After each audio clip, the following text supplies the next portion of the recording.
લઠ્ઠાકાંડ કરવા વાળા મહેલમાં અને ચૈતરભાઈ વસાવા જેલમાં।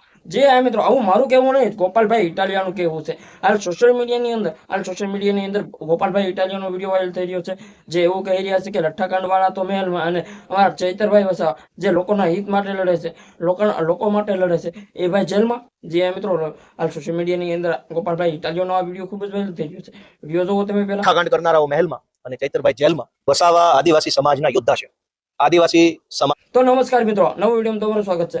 ગોપાલભાઈ ઇટાલિયાનો આ વિડીયો હાલ સોશિયલ મીડિયાની અંદર ખૂબ જ વાયરલ થઈ રહ્યો છે। તમે એ પહેલા અમારી ચેનલમાં નવો હોય તો લાઈક અને સબસ્ક્રાઇબ ને શેર જરૂર કરજો। તો હાલ સોશિયલ મીડિયાની અંદર ગોપાલભાઈ ઇટાલિયાનો ખૂબ જ વિડીયો વાયરલ થઈ રહ્યો છે, જે ચૈતરભાઈ વસાવાના સમર્થનમાં આવ્યા છે અને ચૈતરભાઈ વસાવાના સપોર્ટમાં આવ્યા છે। જે આ મિત્રો કેમ ન આવે, ભાઈ ચૈતરભાઈ વસાવાના સારા એવા મિત્ર પણ છે અને આમ આદમી પાર્ટીના નેતાઓ પણ છે।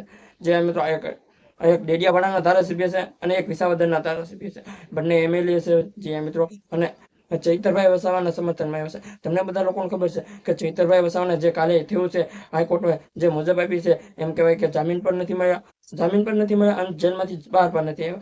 જે મિત્રો અને ના તો એમને તારીખ મળી છે, વગર તારીખે એમને જેલમાં નાખી દીધા છે। જે મિત્રો શું લાગે, મને તો એવું લાગી રહ્યું છે કે 2027 લગીને ચૈતરભાઈ વસાવાને જેલમાં રાખશે અને ચૂંટણી આવે એ પહેલા પણ નહીં છોડવામાં આવે। જે તમને કેમ કે ચૈતરભાઈ વસાવા ચૂંટણી નહીં લડી શકે। જે મિત્રો ચૈતરભાઈ વસાવા એક એવા નેતા છે જે બધા લોકો સપોર્ટ કરે છે।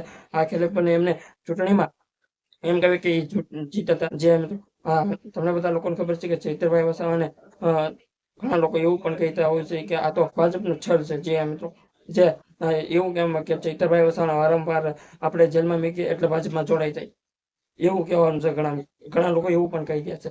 તો તમારું શું કહેવું છે કમેન્ટમાં જણાવો। અમારી ચેનલમાં નવા હોય તો લાઈક અને સબસ્ક્રાઇબ ને શેર જરૂર કરી દેજો। જય હિન્દ, જય ભારત।